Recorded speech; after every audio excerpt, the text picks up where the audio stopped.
예, 오늘은 교사 아카데미로 특별히 오후 예배를 드리도록 하겠습니다. 평소보다 조금 더 시간이 길게 될 것 같은데 도저히 못 견디시겠다 이러신 분들은 이제 가끔씩 이제 허리 펴시러 나가셔도 됩니다. 근데 그렇게 길게 하지는 않겠습니다.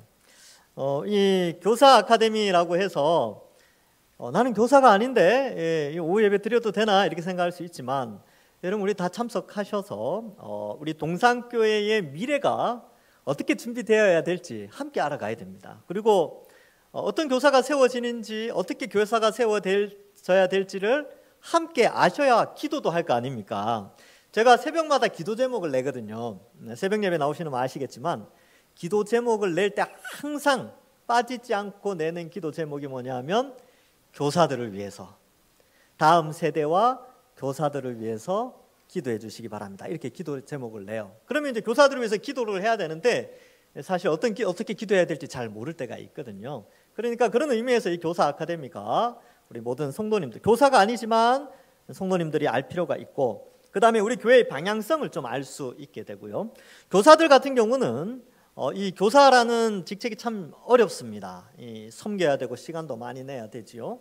그러나 이러한 지칠 수 있는 상황 가운데 이런 교사 아카데미를 통하여 다시 한번 새 힘을 얻고 또 자신의 그 사명이 얼마나 귀중한 것인가를 깨닫고 더욱 헌신할 수 있는 그런 시간을 좀 가져보고자 이 교사 아카데미를 준비했습니다. 또 우리 다음 세대들을 위하여 교사가 세워진 거니까 이제 다음 주죠. 이제 학교들이 개학을 합니다.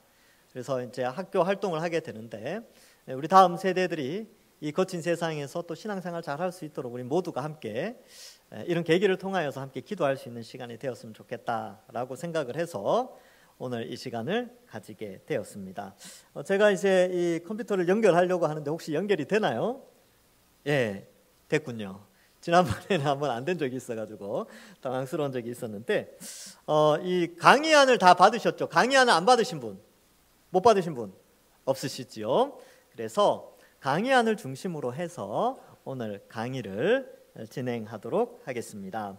2024년 교사 아카데미, 우리가 방금 읽었던 예레미야 3장 15절 말씀인데 여기 보면 하나님께서 이렇게 말씀하시죠. 내가 또 내 마음에 합한 목자들이라고 돼 있습니다. 여기 들이라고 돼 있죠. 목자들, 복수형으로 써서 많은 목자들을 이스라엘 가운데 세우시겠다는 거죠. 왜요? 그들이 지식과 명철로 이스라엘 백성을 양육하는데 이 일에 누가 쓰임 받냐면 이 시대에는 교사들이 쓰임 받습니다. 그래서 목회자도 있지만요, 목회자 혼자 모든 것을 책임질 수가 없습니다. 그래서 하나님께서는 말씀을 가르치는 직분자들로 교사들도 함께 세워주신 것이죠. 그러면 교사 그러면 다음 세대 주일학교 교사만 생각할 수 있는데 그렇지 않습니다. 여기 보면 동산교회의 교사는 주일학교 교사와 구역장도 역시 이 추보에 있는 주간 말씀을 우리 구역원들과 함께 공부하는, 또 그것을 조금 리더해가는 위치에 있기 때문에 구역장도 교사라고 부를 수 있습니다.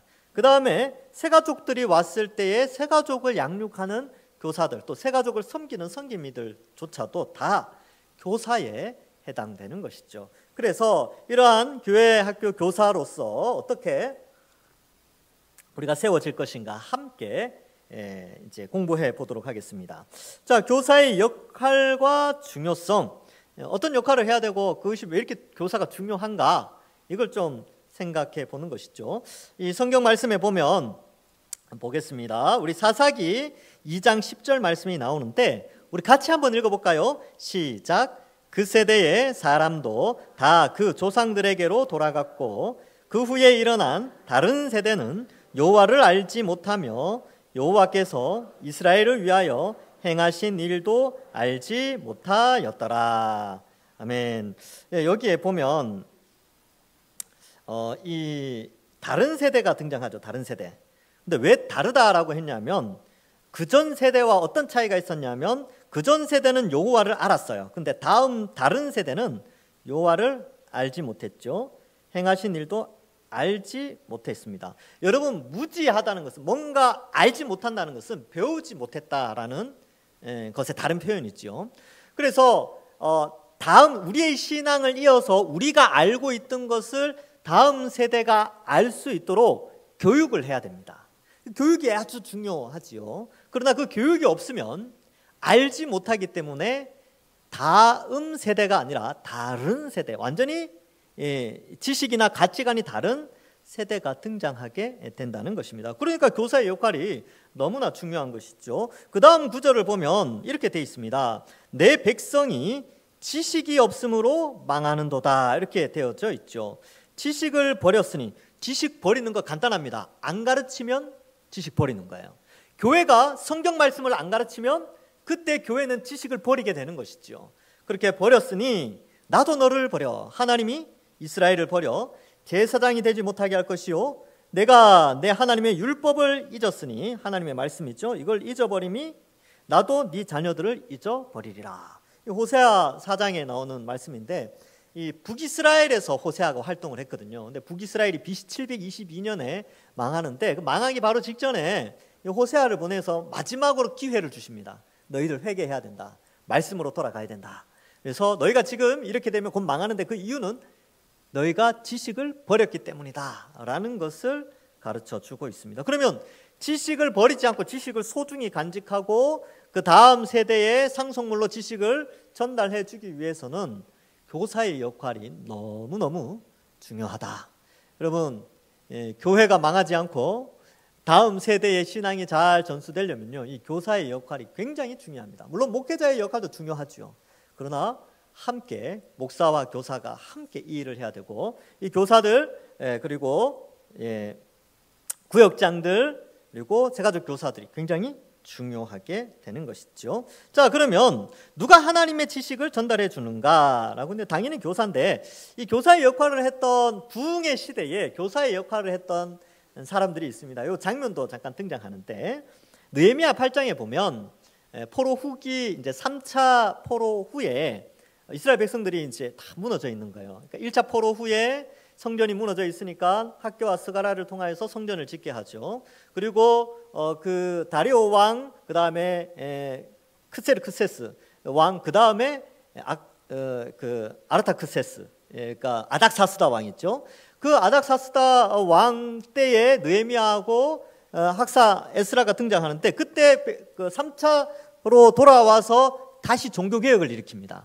그 종교개혁의 중심에 에스라가 설교를 하는 장면이 나오는데, 이렇게 돼 있어요. 하나님의 율법책을 낭독하고 그 뜻을 해석하여, 이렇게 되죠. 해석, 낭독하고 해석을 하고 백성에게 그 낭독한 것을 깨닫게 하니 백성이 율법의 말씀을 듣고 다 우는지라. 회개의 역사가 일어나죠.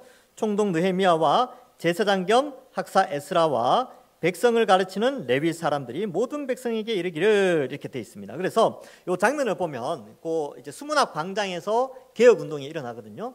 에스라가 나무 이렇게 강대상을 해서 성경을 해석해서 강론을 합니다. 근데 이게 사람들이 멀리 있으니까 이게 안 들리잖아요. 그 해석한 것을 깨달은 레위 사람들이 중간중간에 서서 백성들에게 지금 이 메시지를 전합니다, 이런 말씀입니다, 이 말씀을 설명합니다, 막 설명을 해줬어요. 근데 사람들이 울기 시작하는 거죠. 왜냐하면 말씀을 해석을 했는데 말씀이 그들을 해석하는 거죠. 그래서 그들의 죄를 깨닫고 울며 회개하는 역사가 일어나는데, 이때 중간중간에 이 말씀을 같이 전달해 주는 백성들을 가르치는 레위 사람들이 있었어요.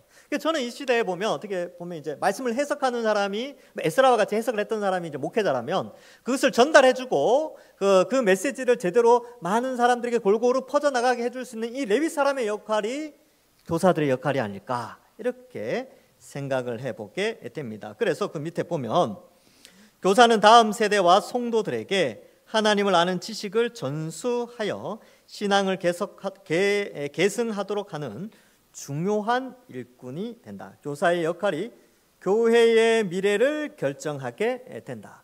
그래서 주일학교 교사, 구역장, 새가족부 교사 다 교회의 미래와 연결되어져 있습니다. 사실 미래를 준비한다는 것은 교육을 준비하는 것이죠. 한 국가도 마찬가지입니다. 그래서 교육을 백년대계라고 하죠. 100년 후를 바라보고 현재의 교육에 투자하는 것인데 교회도 마찬가지입니다. 우리 동산교회가 주님 오실 때까지 그 미래적 상황을 바라보면서 어떻게 하나님 앞에서 이 하나님을 아는 지식을 다음 세대, 믿음의 다음 세대들에게 또 새로운 새신자들에게 이 복음의 믿음을 계승해 줄 것인가가 교사에게 아주 중요하게 작용하는 것이죠. 자, 그런데 이 교사는요, 모든 사람을 다 할 수가 없어요. 목회자도 다 여러분들 일일이 다 교육할 수는 없고, 교사들도 이제 뭐 구역장이나 주일학교 교사들이나 다 맡아서 하는 게 아니라 소그룹을 이뤄요. 분반을 하듯이 구역도 우리 교회 같은 경우는 15개의 구역을 나눠서 소그룹화를 시킵니다. 그래서 교사는요, 소그룹 리더가 돼요. 소그룹에서 인도자가 되는 것이죠. 그래서 그 밑에 보면 이렇게 이제 기록해놨죠. 모든 하나님의 백성은 공동체 예배 때 선포된 말씀을 적용하고 점검하며 다시 되새김질한다는 거죠. 반추할 수 있는 시간과 나눔이 필요합니다. 여러분, 말씀을 배우고 깨달은 공동체가요, 이것을 함께 반추하고 점검하고 준비하는 시간과 나눔의 시간과 그런 나눔이 필요한 거죠. 근데 이것은 다 모여서 할 수는 없어요. 소그룹에서, 구역에서, 또 작은 반에서, 또 그렇게 뭐 이제 새가족 같은 경우는 이제 1대1이나 2대1 이렇게 교육을 통해서 서로 나누는 시간이 필요합니다. 이때 말씀을 가지고 교제를 하는 것이죠. 그러면 어떤 대화를 할 때 예를 들면 뭘 좋아하십니까? 제가 아는 분이 이제 프로야구를 되게 좋아하시는데 저는 야구를 아예 보질 않습니다. 근데 야구 좋아하는 사람끼리는요, 앉아서 야구 이야기하면 1시간, 2시간 금방 지나가요. 그렇다고 하더라고요. 그래서 뭐 이렇게 막 이렇게 하는데 어떤 공통된 주제가 있으면 그것이 끊기지 않고 함께 생각을 공유하며 함께 이야기할 수 있어요. 그게 즐거움이 있는 것이죠. 교회 공동체의 소그룹의 특징은 비록 긴 시간은 아니더라도 그 짧은 시간 안에 그들에게 주어진 공과나 아니면 구역장들 같은 경우는 여기 이제 주간 말씀, 이제 다음 주 설교를 미리 구역원들과 나누는 것이죠. 이러한 과정을 통하여서 이런 시간과 이런 나눔의 시간을 가질 때에 공동체 예배가 더 풍성해집니다. 어린아이들도 마찬가지예요. 분반 공부를 잘 하잖아요. 근데 분반 공부와 전도사님이나 목사님이 전하는 메시지랑 별개의 문제일 수 있지만 이게 다 서로 연관되어 있습니다. 왜냐하면 같은 말씀이기 때문에. 그래서 철이철이를 날카롭게 하듯이 하나님의 말씀을 더 이렇게 풍성하게 하는 그러한 소그룹이 되는 것이죠. 그래서 그러므로 신앙생활에 있어서 소그룹에 동참함으로 큰 신앙의 성숙을 가져올 수 있게 된다. 올바른 소그룹 이해는 가르치는 자가 지속적으로 인식해야 하는 부분이다. 그래서 교사는요, 내가 소그룹을 인도한다, 작은 공동체를 인도한다, 이런 생각이 있어야 되고, 예수님도 그랬죠. 2-3사람이 내 이름으로 모이는 그곳에 내가 너희와 함께 하겠노라 라고 약속을 하셨는데, 작은 교회예요. 소그룹이지만 동산교회 안에 있는 작은 교회다라고 생각하고 그 작은 교회 가운데 내가 리더로 세워져서 이 말씀으로 함께 나누고 함께 교제하는 시간을 가진다라는 인식이 필요합니다. 그럼 왜 교회가 이 소그룹을 통해서 양육을 하게 되는가? 왜 소그룹인가? 이렇게 되어 있는데, 골로새서 3장 16절 같이 읽어보겠습니다. 앞에 이제 그림도 있죠. 시작. 그리스도의 말씀이 너희 속에 풍성히 거하여 모든 지혜로 피차 가르치며 권면하고 시와 찬송과 신령한 노래를 부르며. 네, 여기 보면 피차 가르치며 권면하고 이렇게 되어 있죠. 이 예배 시간에, 공적인 공예배 시간에는 피차 가르치는 게 안 돼요. 그래서 이때는 우리가 이제 여러분들은 듣게 돼요. 이 하나님의 말씀에 대해서 제가 해석을 해서 그것을 가르치고 여러분들이 이제 배우게 되는 시간이죠. 그런데 이 소그룹은요, 피차 서로 영향력을 미친다는 거예요. 그래서 교사들이나 구역장들이 질문도 하게 되고 또 답변도 하게 되고 또 서로 이 적용점에 대해서 나누고 기도 제목도 나누면서 이 공동체를 통해서 내가 그리스도인이구나, 내가 세상에 사는 공동체와 다른 이 하나님 나라의 백성들의 이 소그룹에서 내가 신앙생활을 하는구나라고 하는 그런 신앙의 성숙, 그 친밀한 성숙감이 소그룹을 통해서 이 형성이 되어지게 됩니다. 그래서 소그룹이 살아나면요, 공예배도 살아나요. 이 공예배 가운데 더 은혜를 받게 되는 것이죠. 자, 그래서 그 밑에 영적 성숙은 정서적 성숙과 마찬가지로 아무것도 없는 진공 상태에서 이루어지지 않는다. 영적인 성숙은 그리스도의 몸인 그의 교회 안에서 우리가 서로 관계를 맺어갈 때 주어진다. 공동체 예배에서는 관계 맺기가 어려워요. 저도 마찬가지로 여러분들 저기 나갈 때 인사밖에 못해요. 그렇죠? 이야기를 깊이 못하죠. 근데 이제 소그룹에서는 어떻습니까? 여러분들 모여서 어느 정도 시간을 정했다 하더라도 각자가 교제할 수 있어요. 바로 성경 공부 들어가는 게 아니라 성경 공부 들어가기 전에 왔습니까? 인사 나누고 차도 한 잔 마시면서 어떻게 지냈냐고 안부도 묻고, 그렇죠? 그리고 뭐 오늘 더 멋있어졌다, 오늘 머리 스타일이 괜찮다, 오늘 옷이 잘 어울린다, 뭐 이런 이야기들을 하면서 서로 공감감을 이제 그 공감 능력을 서로 키우게 되는 것이죠. 그래서 관계를 맺으면서 우리가 그리스도를 머리로 한 한 몸 지체고 하나님을 아버지로 한 형제 자매라는 그런 교제감도 이 소그룹을 통해서 우리가 느낄 수가 있어요. 그래서 이 소그룹이 그래서 중요하죠. 관계적인 측면에서 소그룹이 중요하다. 두 번째로 교회 오면 두 가지 영적 공급 통로가 있는데, 첫 번째는 공동체 예배죠. 이런 오후 예배나 오전 1, 2부 예배, 우리 주일학교 같은 경우는 주일학교 예배, 그 분반 공부하기 전에 그 예배가 이 영적 공급 통로가 됩니다. 그러나 두 번째는 소그룹 성경 공부예요. 그래서 아이들 같은 경우는 분반 공부를 하면서 거기에서도 많이 배우게 됩니다. 여러분들 이 생각을 해보십시오. 옛날 예배도 있었지만 분반 공부 또 생각나시죠? 분반 공부 해보신 분들은 그게 또 기억이 남아요. 그리고 그때 그러한 분반 공부와 공동체 예배, 대예배, 이제 주일학교 예배 이런 것들의 어떤 상호 작용 안에서 신앙이 우리가 자라왔어요. 그렇게 우리의 신앙이 형성되어 있다는 것이죠. 그리고 저도 그렇습니다. 저도 이제 초등학교 때나 중고등학교 때 이 소그룹을 통하여서 이 분반 공부 반의 소그룹을 통하여서 이렇게 교회에 오는 즐거움도 느끼고 또 더 친밀해지고 또 신앙에서도 상당히 도움이 많이 되었던 그런 기억이 있습니다. 그래서 이러한 왜 소그룹인가라고 했을 때 이 소그룹을 통하여 가족 공동체, 서로 가족이고 한 몸 공동체를 더 잘 깨닫게 될 수 있는, 그래서 교회의 유기적인 관계를 소그룹을 통해서 더 잘 알 수 있기 때문에 그렇고요. 또 하나님의 말씀을 더 잘 배울 수 있기 때문에 그렇습니다. 자, 공동체 예배. 그럼 두 가지 통로 중에 첫 번째 공동체 예배는요. 하나님과 우리의 관계가 형성되면서 성경 말씀 선포, 설교를 통해 하나님의 말씀에 귀를 기울이고 그 깨달음을 적용하여 개인적인 결단의 시간을 갖는다. 그러니까 여러분 지금 이 시간에 강의를 듣고 또 이제 오전 1, 2부 예배 시간에 설교 듣고 어떻게 생각했어요? 내가 이런 걸 오늘 깨닫게 하시는구나. 이게 개인의 결단이 주어지지요. 또 그래서 이 공동체 예배는 굉장히 중요합니다. 우리 신앙에 있어서 이 스스로가 생각하고 사고하고 마음속에 성령의 감동하심으로 믿음을 결단하고 한 주간을 결단하는 아주 중요한 시간이 이 공동체 공예배이지요. 그래서 하나님의 살아있고 운동력 있는 말씀을 경험하는 중요한 시간이 이 공동체 예배입니다. 그리고 찬양하고 기도하고 예물 드리는 시간이 있죠. 이 형식은 기독교 역사 속에 지켜온 아주 좋은 전통입니다. 그런데 여러분 옛날에 종교개혁자들이 공예배만 드렸을까요? 종교개혁 후예들이? 아니요. 그들도 소그룹 강의를 시작했습니다. 그래서 공예배 외에 다른 시간을 내어서 강의도 하고 모아서 성경 공부하고 그렇게 했습니다. 교회는 그렇게 발전해 왔어요.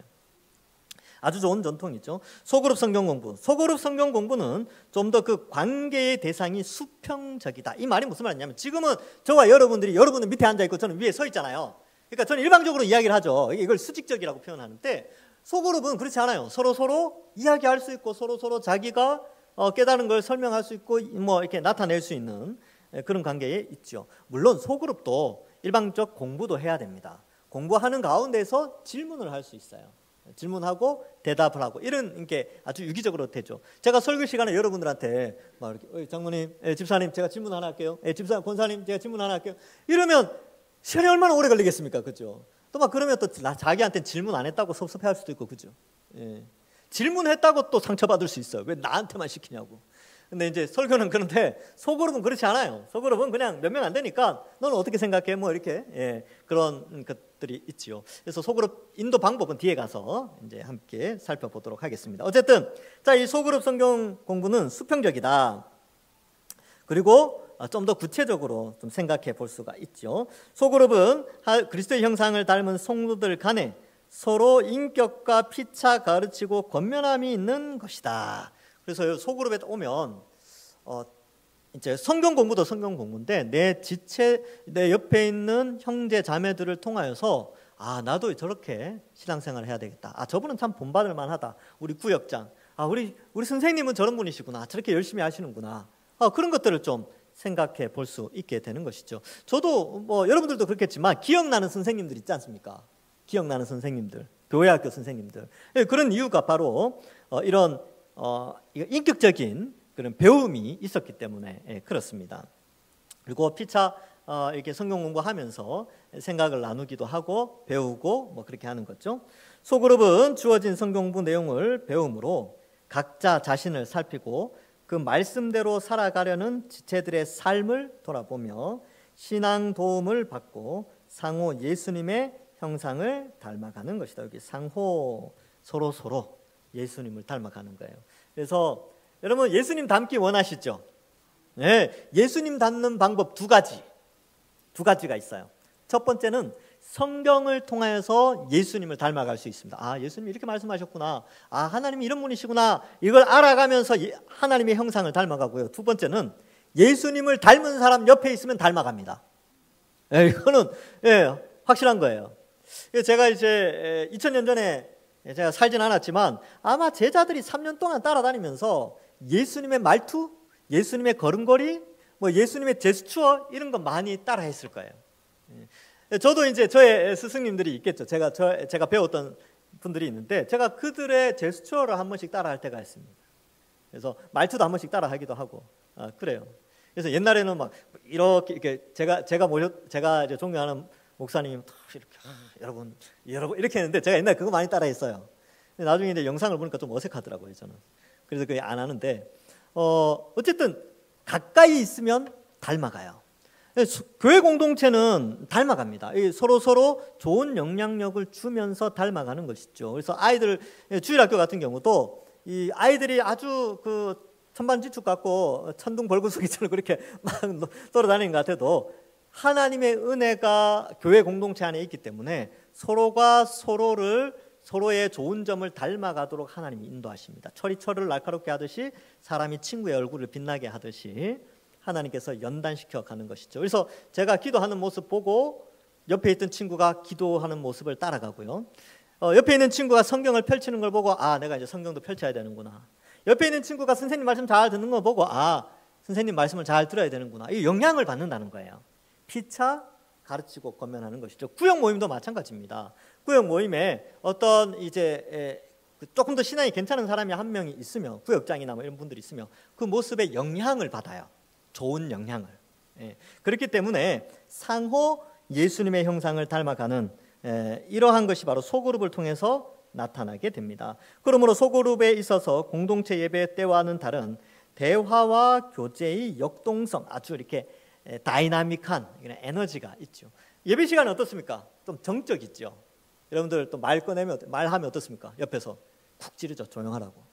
근데 소그룹 시간에는 말하라고 또 질문도 하고 그래요. 어떻게 생각하세요? 그런 것들. 그래서 약간의 역동성이 있다. 그래서 꿈틀꿈틀 하는 그런 게 있어요. 자, 그러면 우리는 어떤 소그룹을 꿈꾸는가? 이건 이제 제가 제시하는 겁니다. 그리고 제가 제시한다기보다는 우리 믿음의 선배들이 이 소그룹을 잘 만들어내기 위해서는 어떻게 해야 될 것인가를 가르쳐준 책들을 제가 이제 다 끌어모아 가지고 요약을 해놨어요. 뭐 순수하게 제 거다 그런 건 없습니다. 세상에 다 우리 믿음의 선배들이 잘 정리해 놓은 거 제가 우리 교회 형편에 맞게 이렇게 가져온 거예요. 5가지 정도로 생각해 볼 수 있는데 여러분 소그룹은요 말씀 해석 공동체예요. 이게 무슨 말이냐면 해석된 말씀 혹은 말씀을 해석해서 가르치는 거예요. 이게 아주 소그룹의 핵심입니다.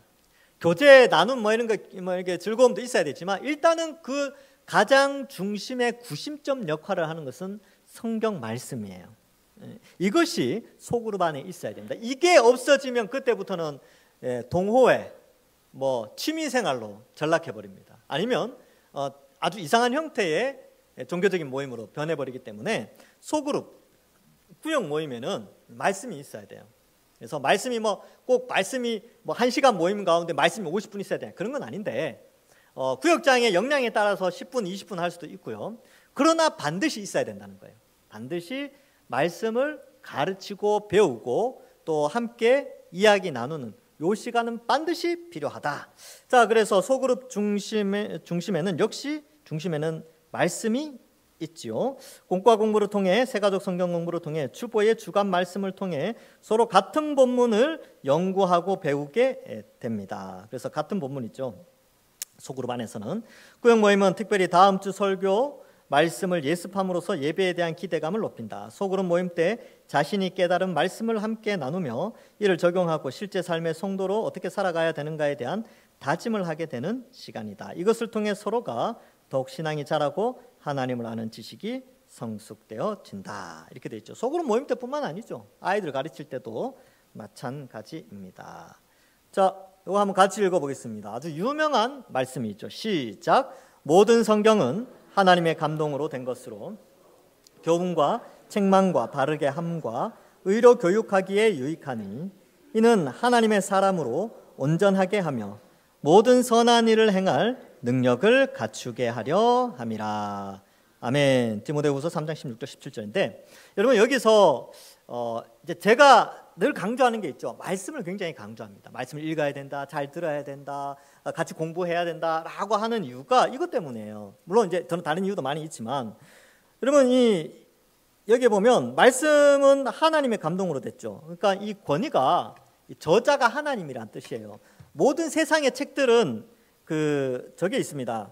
권위 그 저자의 권위에 의해서 그 책의 가치가 붙여져요. 그렇죠? 근데 저도 에세이를 제가 감동받아서 제가 에세이를 썼다 생각해 봅시다. 그리고 아주 유명한 대문호 톨스토이 이런 사람들이 에세이를 썼어요. 두 책이 서점에 나왔습니다. 그럼 여러분 누구 책 사겠습니까? 당연히 톨스토이 책 사죠. 저도 그 사람 책 사겠어요. 왜요? 저의 권위와 그 사람의 권위가 다르잖아요. 그렇죠? 물론 신앙으로 봐서야 목사님 책 사야죠 이렇게 하겠지만 이 문학적 가치로 따지면 대문호의 그 권위가 있기 때문에 그 책을 사는 거예요. 제가 이제 왜 이 말씀을 드리냐 하면 누구의 감동으로 책이 쓰여졌느냐에 따라서 그 책의 권위가 결정됩니다. 성경책은 하나님의 감동으로 쓰여진 책이에요. 그러면 이 성경책은 이 세상의 그 어떤 책보다도 가장 위대하고 권위 있고 참된 진리가 기록된 내용입니다. 그리고 이 책을 통하여서 구원에 이르는 지혜를 얻게 됐죠. 뿐만 아니라 여기 보니까 교훈, 책망, 바르게 함, 의로 교육함 이것에 아주 유익하다는 거죠. 그러니까 이것을 소그룹에서 교사가 아이들에게 가르치고요. 구역장이 구역원들과 함께 나누게 되고 새가족 교사가 새가족에게 이러한 것들을 가르치게 되죠. 그러면 어떻게 되느냐?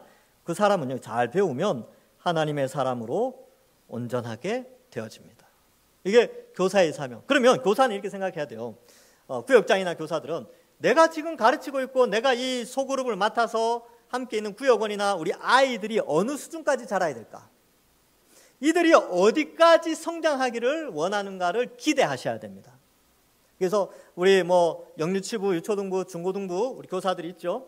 이 아이들이 지금 이렇게 배우고 있는데 얘네들이 어디까지 성장하기를 원합니까? 그러니까 1월 달에 시작할 때 12월 달에 얘네들이 어디까지 자라 있기를 원할까? 그걸 기대하는 거죠. 그리고 우리 유초등부, 중고등부 아이들 앞으로 얘네들 우리 동산교회에서 어떻게 잘 정착해서 세워질까? 이 기대감을 가지고 가르쳐야 됩니다. 그러한 비전 없이 가르치면요, 재미없죠. 근데 그런 소망이 있으면 가르치는 재미가 있어요. 그리고 나중에 한번 보세요. 우리 여기 어르신들, 여러분들 교사로 수고하신 분들 여기 좀 앉아 있잖아요. 기쁘시죠?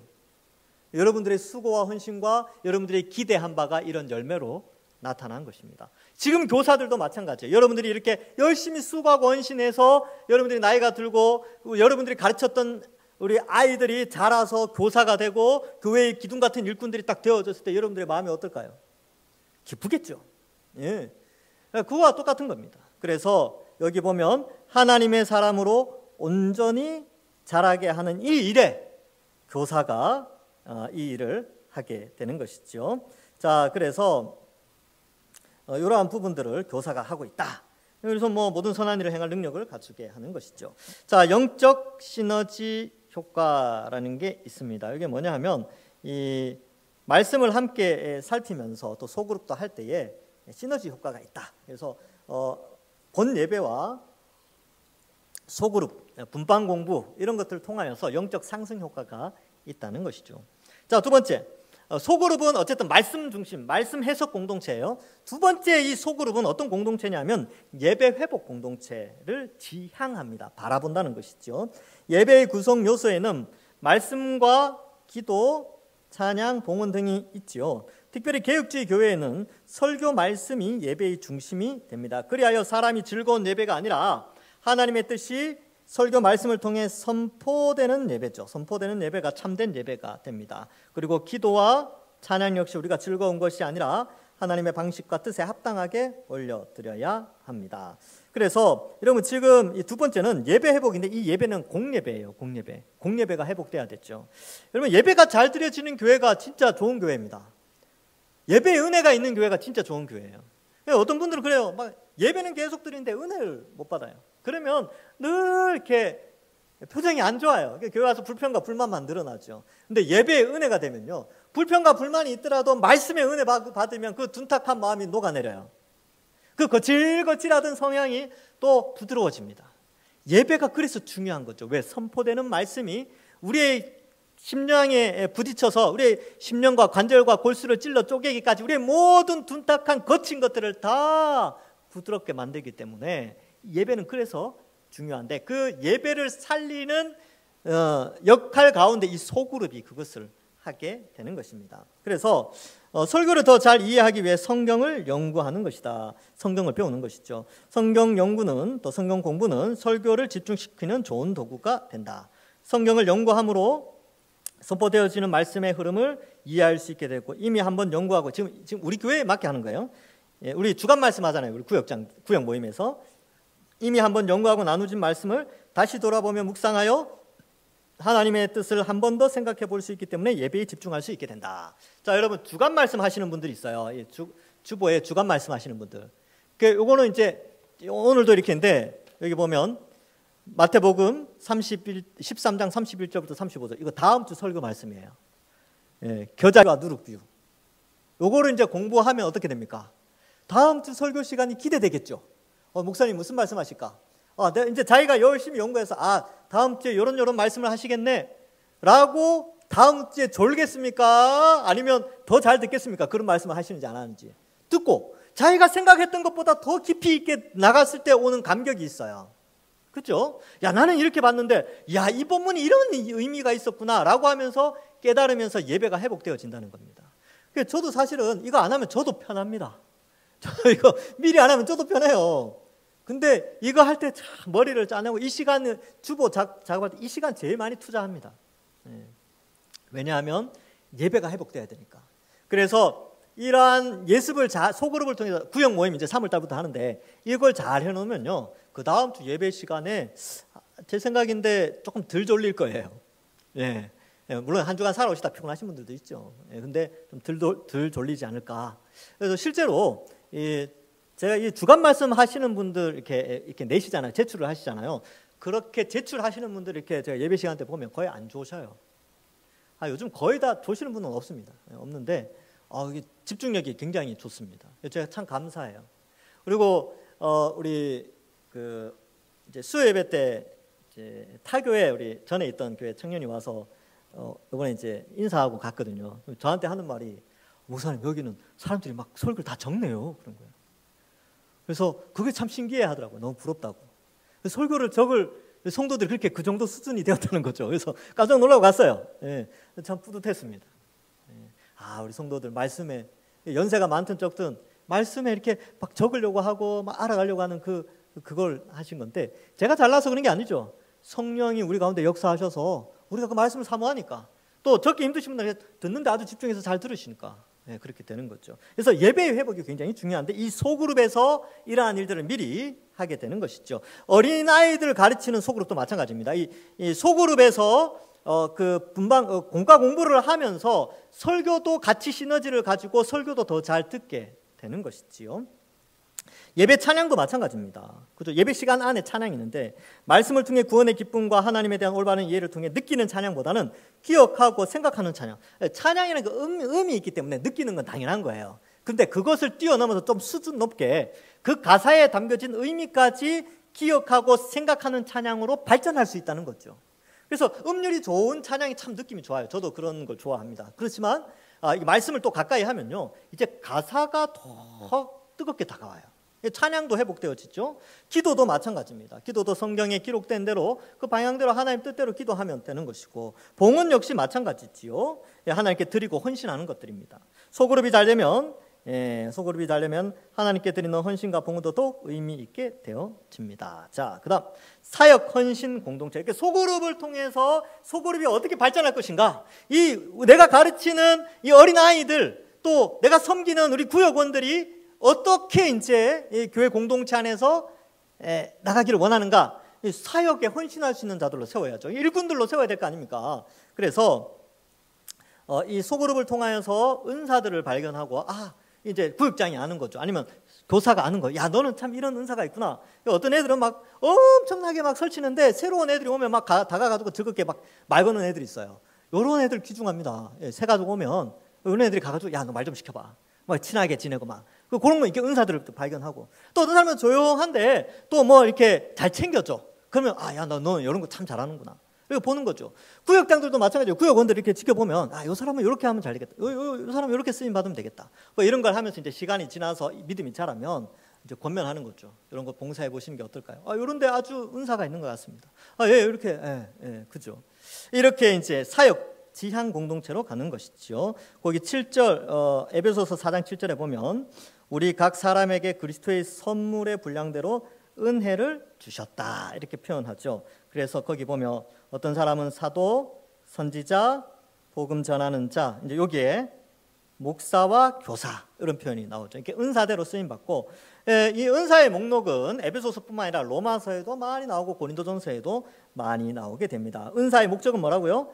성도를 온전하게 하며 봉사의 일을 하게 하며 여기 그리스도의 몸을 세우려 하심. 이게 은사의 목적이죠. 그러니까 소그룹 안에 있는 아이들이나 우리 어른들이 앞으로 이 신앙이 자라가면서 어떻게 쓰임 받을지를 기대하며 교사가 헌신하며 섬기는 것입니다. 그리고 사역의 동인, 사역을 할 수 있는 움직이는 힘은요, 은혜를 받으면 돼요. 그러니까 말씀에 은혜 받고 교회 공동체를 통해서 은혜 받고 또 위로받고 하면서 그 사람이 하나님의 일에 뛰어들고자 하는 동력이 생긴다는 거예요. 그래서 헌신은 공동체 예배와 소그룹 성경 공부를 통해 받은 은혜만큼 헌신하게 됩니다. 그래서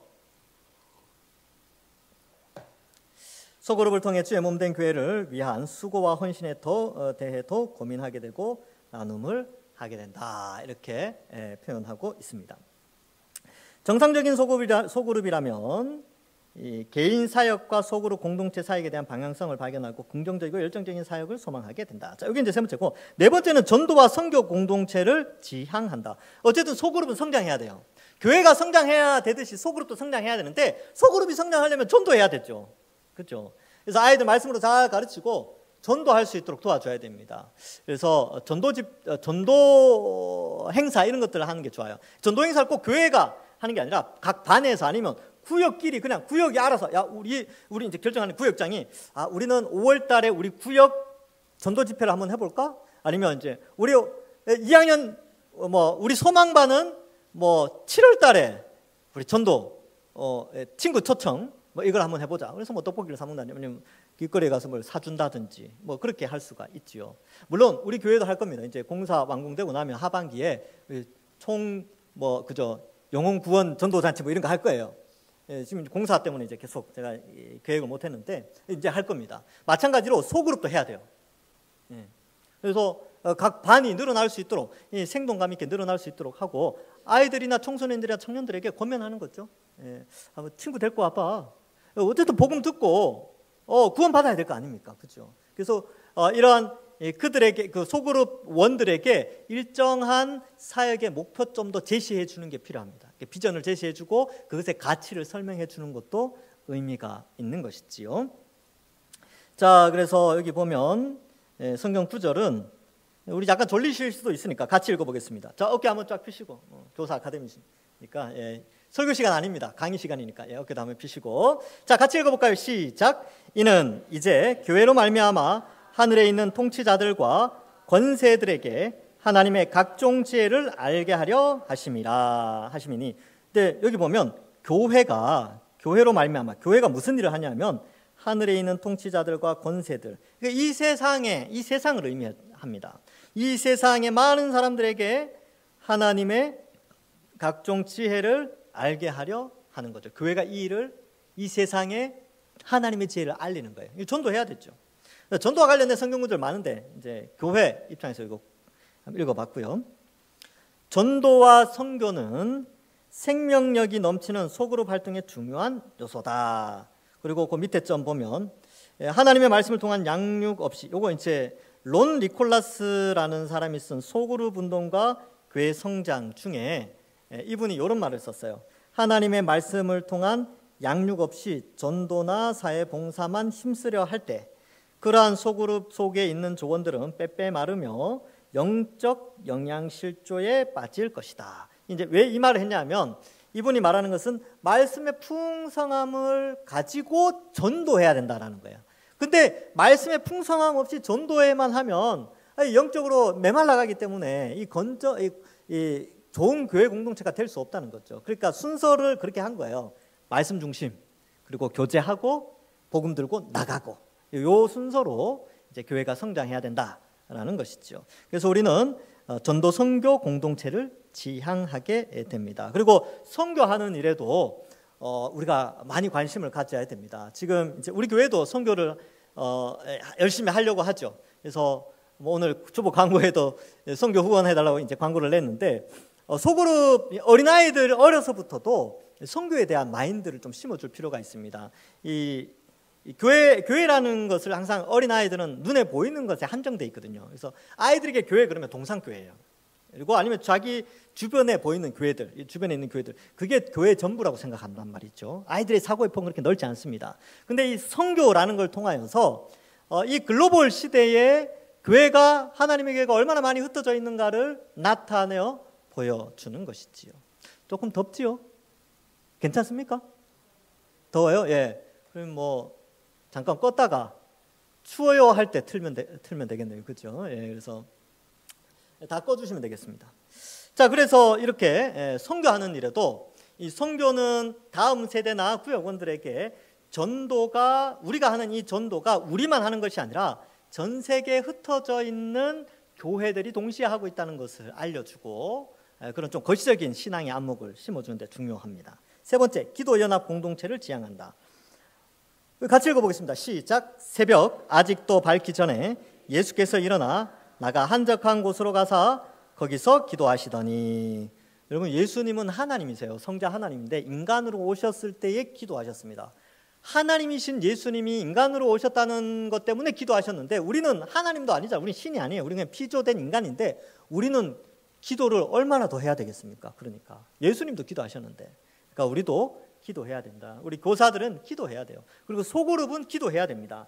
그래서 여러분, 이 주간 말씀에 보면 적용하고 기도하기라고 돼 있어요. 그래서 우리 구역장들은 마칠 때 기도 제목 나누고요, 본문 말씀 가지고 기도하고 각자의 기도 제목 듣고 같이 잠깐 기도하는 시간을 가질 필요가 있고, 우리 주일학교 교사들도 아이들 이렇게 잘 가르친 다음에 한 번쯤은 점검해 보십시오. 요즘 혹시 하나님께 기도하는 거 있니? 뭐 내가 너를 위해서 기도해 주기를 원하는데 혹시 기도 제목이 있니? 라고 물어보는 거죠. 그렇게 물어보면 그 기도 제목을 이렇게 쭉 이야기한단 말이죠. 그러면 그 공동체 안에서 이 사람은, 내 친구는 이런 기도 제목이 있구나 라는 걸 알게 되고, 또 같이 기도해보자 라고 하면서 작은 소리로라도 함께 이렇게 속으로라도, 아이들은 이제 말하는 걸 좀 싫어하니까 중고등부 아이들한테는 강요하면 안 돼요. 그냥 중고등부 아이들은 예, 그냥 알려만 주면 됩니다. 자, 우리 같이 기도하자. 기도하는데 아무도 기도 안 해. 근데 속으로 기도해요, 애들 다. 예. 그래서 같이 이제 기도하고, 소그룹은 마칠 때 항상 같이 기도하고 마쳐야 됩니다. 왜냐하면 기도하는 공동체이기 때문에. 그리고 그 시간을 통해서 기도하는 법을 배웁니다. 아이들이든 청소년들이든 청년들이든. 그러니까 소그룹 마칠 때는 기도로 마치는 것이지요. 그래서 이 내용들은 쭉 읽어보시면 되겠습니다. 자, 세 번째. 세 번째가 이제 마지막 챕터입니다. 교사, 소그룹 인도. 소그룹을 인도하는데 구체적인 방법에 대해서 그리고 준비에 대해서 설명을 해드리겠습니다. 페이지 수로는 6페이지인가요? 예, 보시면 여러분 주중에 준비해야 되는데 교사는 신앙을 준비해야 돼요. 그리고 교육을 준비해야 됩니다. 신앙을 준비한다는 것은 결국은 본인이 말씀 보고 기도하는 것이죠. 본인이 또 공과를 준비해 나가는 것입니다. 그래서 기도가 우선시 됩니다. 그래서 앞에서 기도가 나왔으니까 여기서 또 기도하는데 봐요.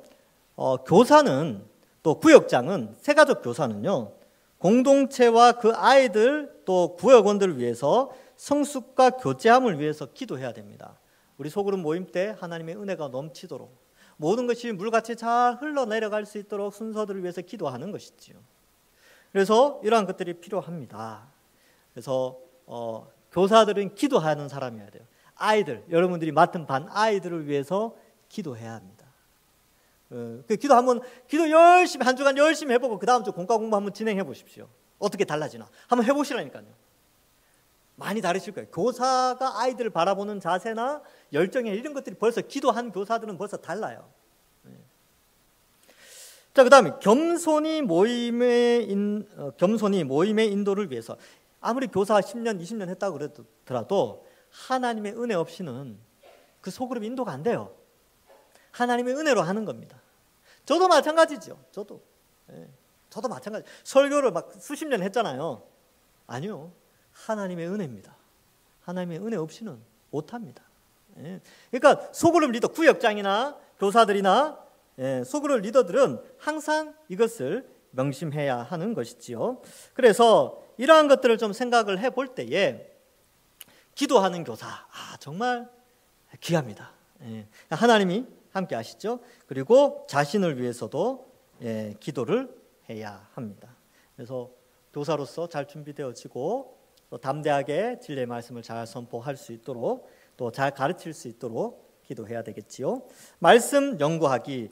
이제 가르치는 본문 공과를 연구해야 됩니다. 주일학교 교사들은 이제 특별히 주일학교 교사인데 구역장도 마찬가지예요. 주어진 공과를 충분히 읽어야 됩니다.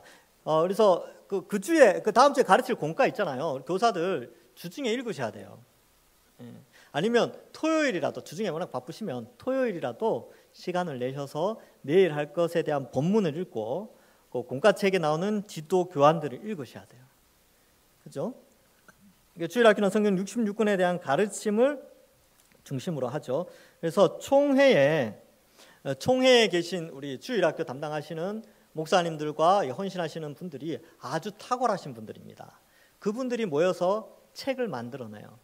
그래서 저는 옛날부터 그랬습니다. 이 총회 공과에 대한 신뢰가 굉장히 컸어요. 어떤 사람들은 우리 총회 공과가 뒤처졌다, 시대의 흐름에 그런 말들이 옛날에 많이 있었거든요. 저는 그때도 그 공과를 신뢰했습니다. 왜냐하면 제가 살펴본 총회 공과는 아주 체계적이었고 또 다뤄야 될 내용을 반드시 다루었기 때문에 그렇습니다. 소프트하지 않았어요. 좀 딱딱하면 없지 않아 있었지만, 근데 많이 개선되어졌습니다. 지금은 많이 개선되어졌어요.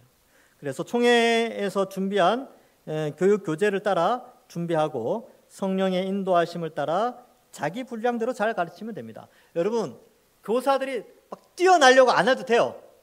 여러분들이 있는 위치에서 자기 분량만큼만 하시면 됩니다. 그 옆에 예를 들어서 이제 1학년 1반, 내가 1학년 1반 맡았는데 1학년 2반 선생님이 너무 잘해요. 너무 잘하니까 그래서 나는 왜 저렇게 못 될까? 나는 왜 저렇게 인도 못할까? 그렇게 할 필요 없다니까요. 사람마다 분량이 달라요. 사람마다 분량이, 하나님 주신 분량이 달란트가 다르다니까요. 한 달란트, 5달란트, 10달란트, 3달란트, 2달란트, 하여튼 7달란트 다 달라요. 그러니까 그렇게 하지 말고 그냥 내가 할 수 있는 만큼 최선을 다하시면 됩니다. 그렇게 분량만큼 잘 가르치시면 되는 거예요. 그다음 공과 준비는 꼭 주중에 해야 됩니다. 제발 주일 아침에 교회에 와서 안 했으면 좋겠어요. 이때까지 그렇게 하셨다면 이제 오늘부터는 하는 거죠. 그리고 구역장들도 마찬가지입니다. 구역 모임 전에 후닥닥 한 10분 만에 끝내고 그렇게 하지 말고 이렇게 갈로 넣기만 답만 달지 말고 한 번쯤 깊이 있게 쭉 읽어보고 교사들은 자기 공과를 하면 토요일이라도 시간을 내어서 주중에라도 시간을 내실 필요가 있습니다. 아이들의 영혼을 관리하는 분들이에요. 아이들의 영혼을 책임지는 분들입니다. 그래서 우리 부모님들이 어머니들이 음식 준비할 때 어떻게 준비합니까? 많이 준비하죠. 하여튼 시간 오래 걸리죠. 제가 여기에 대해서 뭔가 말을 못 하겠네요. 제가 준비를 안 하니까. 근데 보면 그래요. 하여튼 하나의 음식을 준비하기 위해서 아주 긴 시간을 투자합니다. 근데 먹는 거는 한 5분, 10분 만에 끝내요. 근데 만드는 거는 만들고 준비하고 장보러 다니고 뭐 하는 거는 시간이 엄청 오래 걸린다니까요. 마찬가지로 분만 공부 시간이나 이게 구역 모임에서 진행되어지는 시간은 뭐 20분, 30분밖에 안 된다 할지라도 그걸 준비하는 시간은 꽤 많이 요구가 되어져요. 그래야 요리가 잘 돼야 아이들도 잘 먹습니다. 말씀도 마찬가지지요. 저도 사실 여러분 설교를 3, 40분 하지만 3, 40분을 준비하기 위해서 엄청난 시간을 드립니다. 어떨 때는 최근에 이제 아직 호세아를 끝내지 못했는데 호세아 지금 이제 10장 하고 있는데 연구를 하고 있거든요. 언젠간 할 겁니다, 여러분들에게. 이 호세아 한 절 연구하는데 지금 거의 한 4일 정도 걸렸던 것 같아요. 한 절.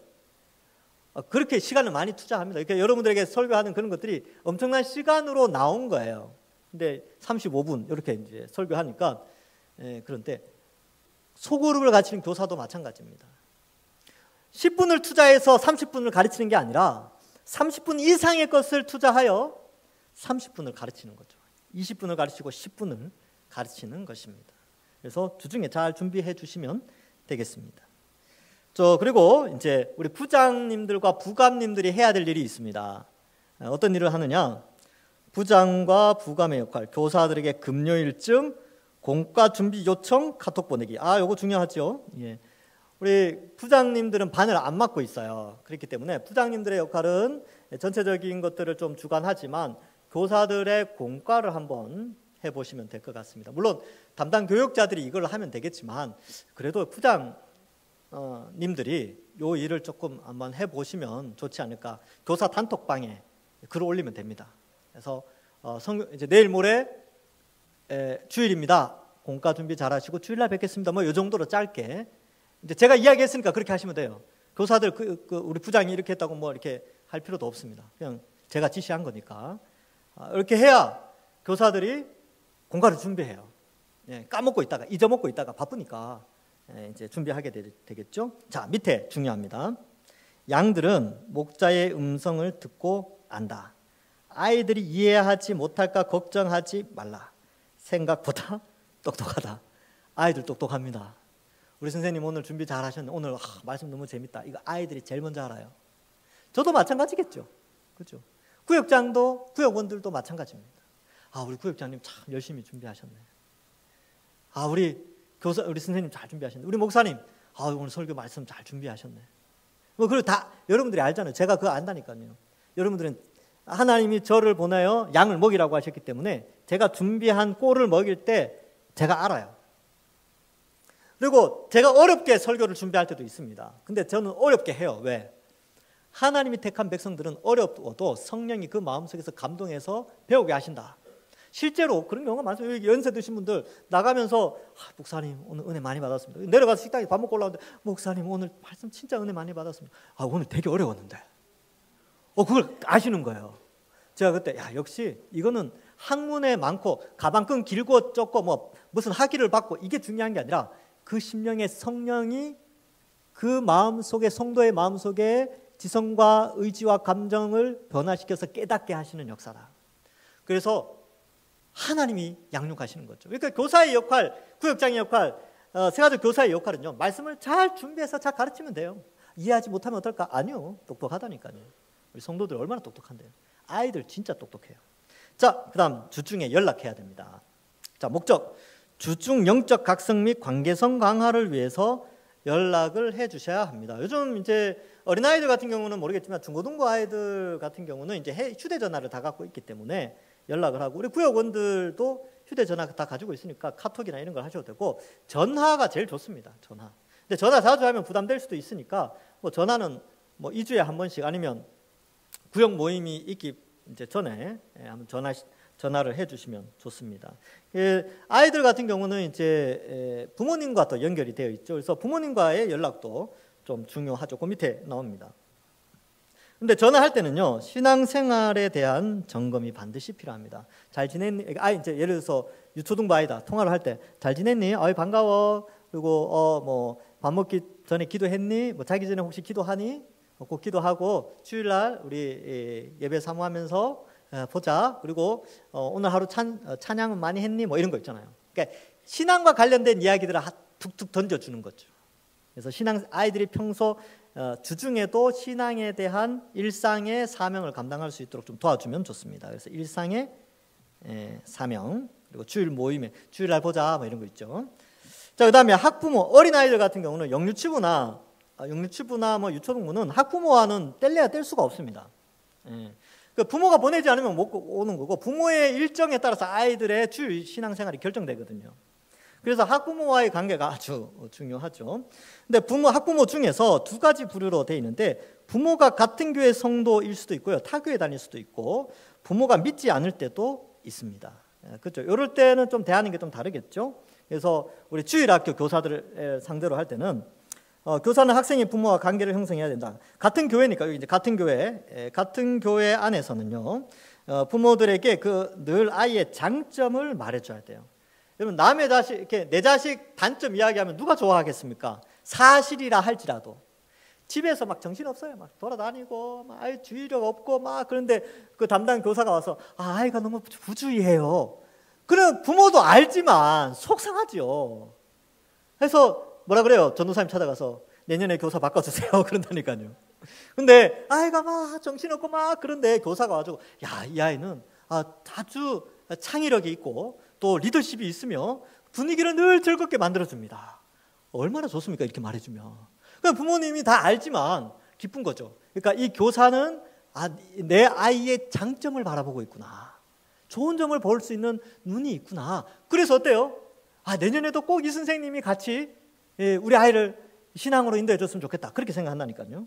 그래서 장점을 잘 발견하고, 우리 교사들은 아이들을 가르칠 때 장점을 유심히 보십시오. 그리고 꼭 부모님들한테 알려주십시오. 이 아이 너무 이런 게 좋아요. 이런 거 있죠.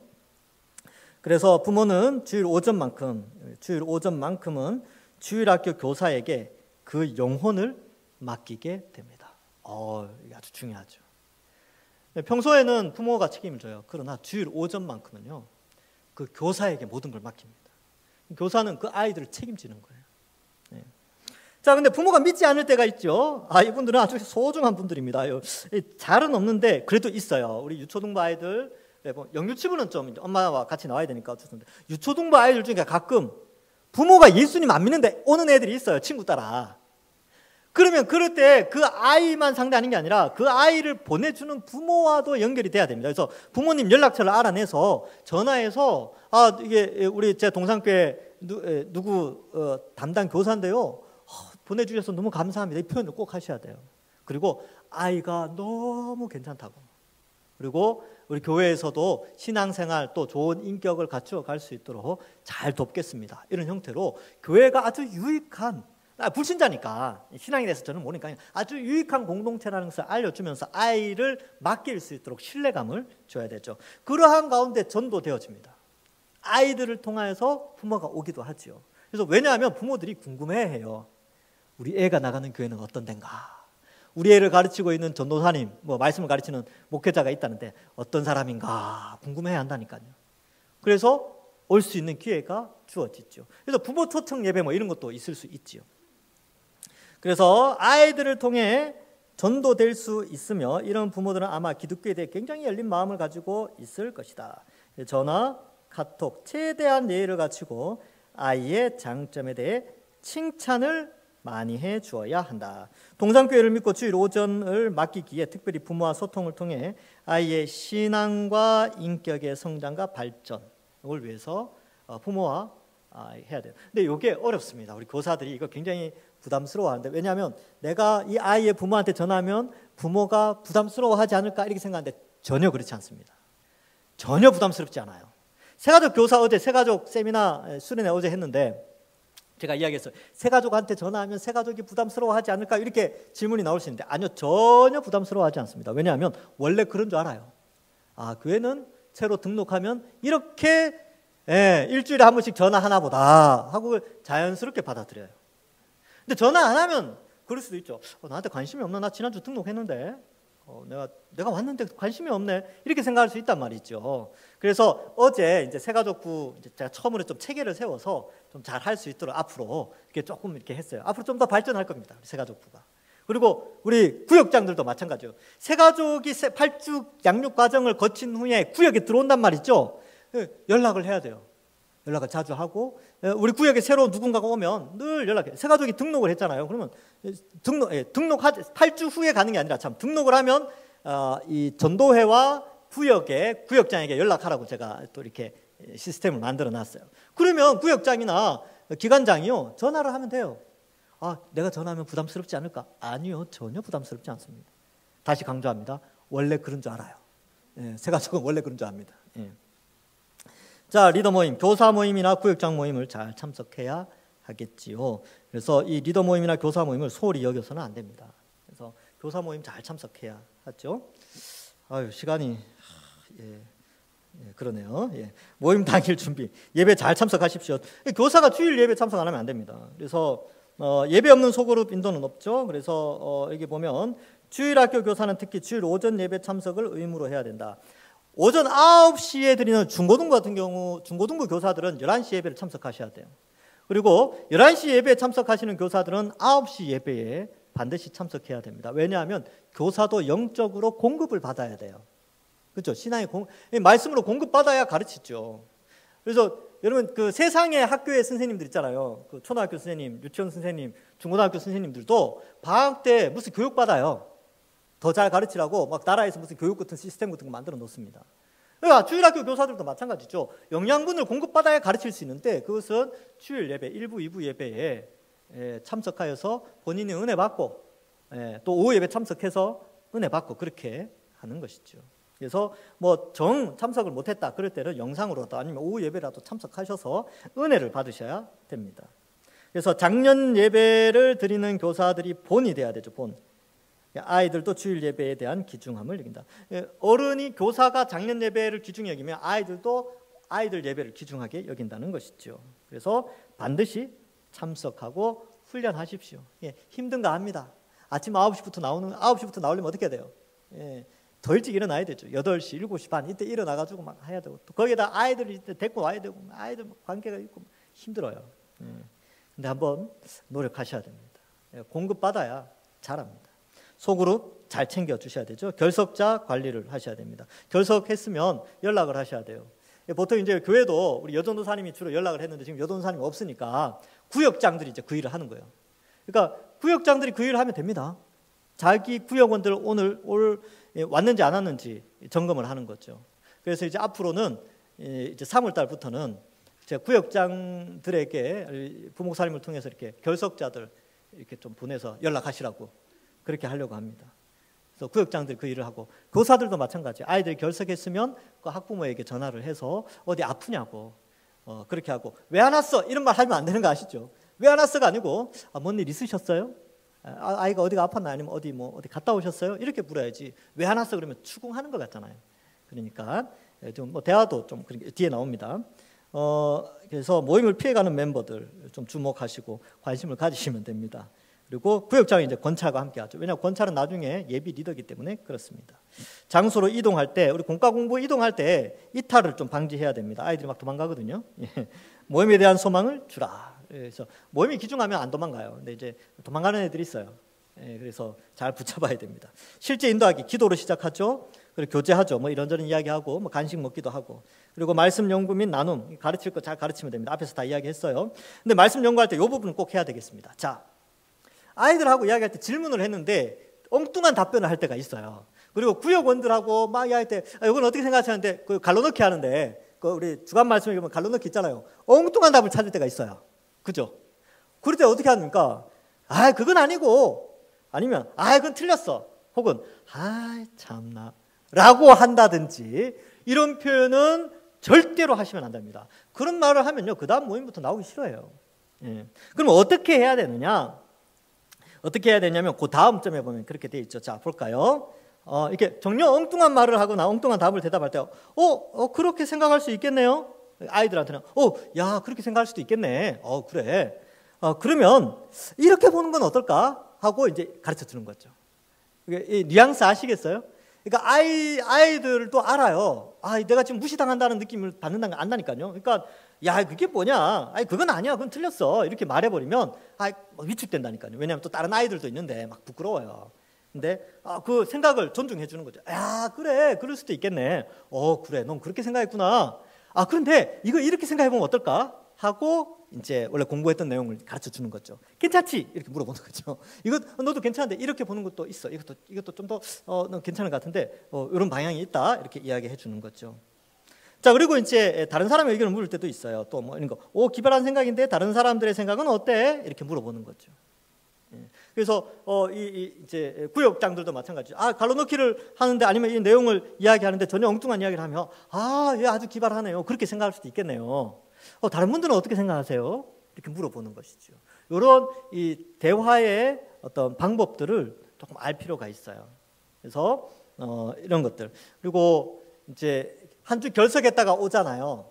한 주 결석했다고 오면 너무 반가워 이렇게 이야기하면서 꼭 이야기를 해서 네가 없으니까 내가 너무 허전하더라. 너무 보고 싶었어. 우리 친구들도 너를 보고 싶어 했단다. 뭐 이런 식으로 그 다음부터는 빠지지 않도록, 네가 빠지면 이런 우리 공동체에 이런 영적인 피해가 온다는 걸 좀 이렇게 부드럽게 설명해 주는 거죠. 네가 없으니까 너무 허전했어, 이런 거. 그러니까 그 한 주 빠졌던 아이가 내가 이 공동체에서 이렇게 소중하게 여겨지는구나. 이렇게 여겨지는 거죠. 우리 구역장님들도 마찬가지예요. 결석한 사정이 있어도 빠진 분들이 있잖아요.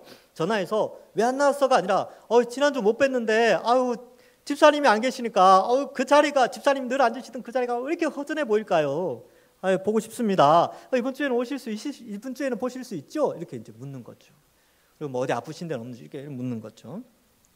그리고 속으로 이야기할 때는요, 또 이제 은혜가 논쟁이 아닌 은혜로 가야 되고 삼천포로 가면 안 됩니다. 이 삼천포로는 뭐 시컨 이제 예수님의 부활 이야기 막 하는데 갑자기 영화 이야기 하고 있어. 드라마 이야기.